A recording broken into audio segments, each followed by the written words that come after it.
My name's Richard Beardmore, and I'm the bass player for the band. I've been playing bass for 10 years more, I don't know, fair while, and I've known these guys for absolutely ages, and for some reason they keep asking me back to play.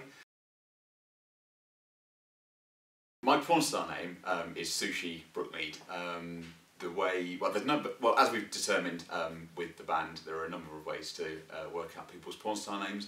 Not everybody keeps to the same formula, which is inconsistent and disappointing. But the correct way, as I have done it, is the name of your first pet and the street that you first lived on. So Brookmead was the street, fairly self-explanatory, and my first pet was called Sushi, which was a fish, because sushi is raw fish. Oh yeah, no, I definitely remember the answer to this, which was the endless supply of crack. That's the reason that I enjoy being in Straight on Red. Phil is a dealer in his spare time. That's how he affords his lavish lifestyle. He deals in quite a number of drugs, some legal, some less so, a number of other items as well, but he prefers not to talk about those. Yes, it's basically the huge stash of hard drugs that he keeps providing to feed all of our habits, really.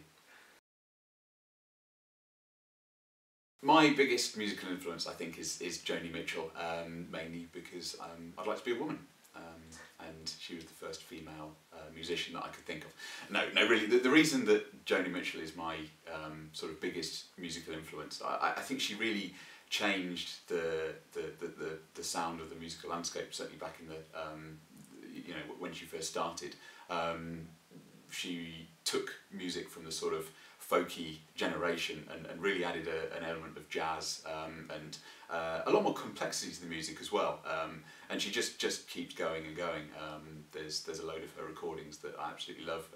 She takes her songs, she reinvents them.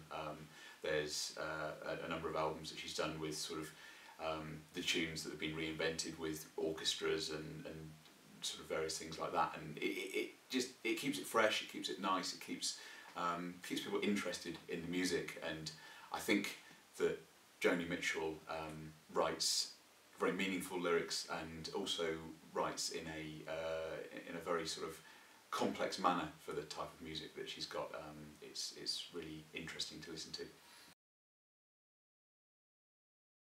My preferred brand of underarm deodorant is curry.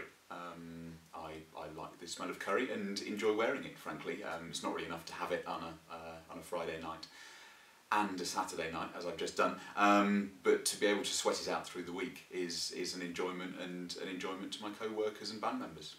Especially in the studio. Especially in the studio.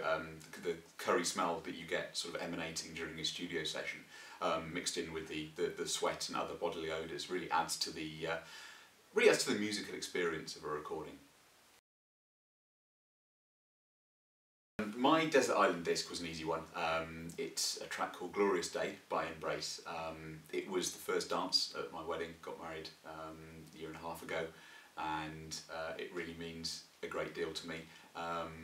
It reminds me of my wife, it reminds me of good times, and it's just it's a track with great memories for me. One of those memories being that it's something that we can laugh about, because one thing that my wife and I discovered at the wedding is that it's very long, and it's probably far too long to be a first dance, as we discovered sort of 5 minutes into the track. But we enjoyed it, and other people did too, so it's really nice piece of music.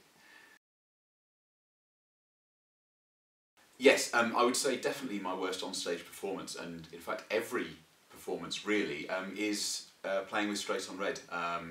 They're just not a nice bunch of guys to be with on stage.